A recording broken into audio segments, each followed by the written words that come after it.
Goku Jr. was such a unique character added to the Dragon Ball series. Goku Jr. was born years after the events of Dragon Ball GT, and his storyline is so mysterious because no one really knows what happened to him in his lifetime other than the movie showing some glimpse into Goku Jr.'s life.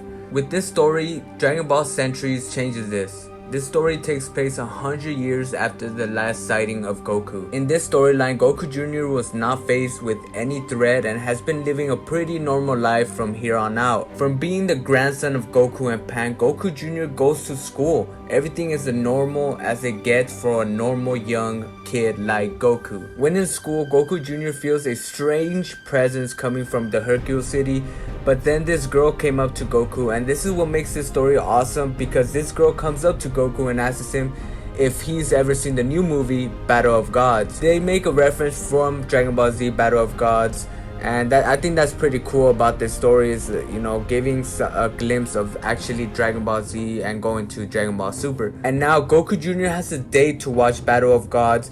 If you remember the movie, Goku Jr. was never a cool sort of kid. He was always sort of a geek and weak spoken. But after going up and battling Vegeta Jr. in the martial arts tournament, he became very cool. While he's sitting in class, he feels a couple of strange power levels coming to Earth. This is the first time Goku Jr. ever sensed something like this, because his strongest opponent he's ever faced is Vegeta Jr. back in the tournament. After a while, the mother of all spaceships arrives on Earth, and everyone is still alive can sense it too, like Master Roshi, Vegeta Jr. and Dende. These are the only characters outside of Goku's family that's still alive 100 years later. The captain of the mothership was another Saiyan, and why he's here is because he's looking for the Dragon Balls. Something that hasn't happened in over 100 years, because when Goku left after Dragon Ball GT, he took the Dragon Balls with him.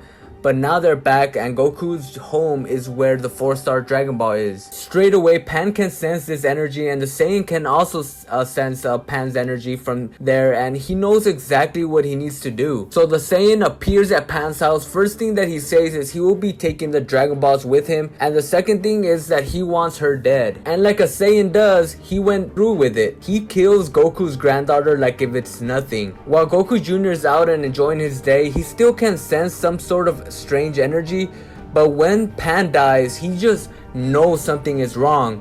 And as similar as something Goku would do, he jumps in the air and just leaves her in his flying Nimbus. But once he arrives home, he sees Pan in the floor. And if you already imagine, Goku's face is in complete shock. After a couple of seconds go by, Saiyan blasts Goku Jr. from the back and ends up knocking him down. But by the time Goku Jr. wakes up, the entire city is destroyed. And this is where Goku Jr. starts to become a lot more like Goku. He ends up burying Pan, but makes a promise that no matter what, he'll bring her back. And this is Goku Jr.'s new design. As you can tell, he kind of symbolizes Goku, and at the end of the story, he shows Goku-like characteristics and shares that he will grow up like Goku did. And of course, they have different lifestyles, but the foundation is there. The story continues with Goku Jr. training and becoming more powerful. You can just tell he has a sort of Goku characteristics. Now, as of now, he's looking for the Dragon Balls to bring Pan back, and he's also trying to find the Saiyan. He has a lot of Goku in him, but after 100 years, a lot of things have changed. Him being generations down from having the original mindset of Goku is hard to get. He never faced big threats like Goku did, from Frieza, Cell, Majin Buu. He doesn't really have that experience, not like Gohan or even Goten. No one could really replicate Goku's character and be 100% Goku, and Goku Jr. could be the closest thing to it. And that is the end of this storyline, guys. This was a pretty cool story called the Dragon Ball Centuries, and a cool storyline of Goku Jr. I mean, we never really seen more information about him, but this storyline pretty much symbolizes what Goku Jr. is going through. I'm going to leave links down below for you guys to read their own story, but let me know what you guys think of Goku Jr. I certainly wish we could see more of him, and if he becomes as great as Goku. And it would be cool for him to find another teacher like Master Roshi was to Goku, and a friend like Krillin, where he has a family and friends and of his own. I mean, seeing him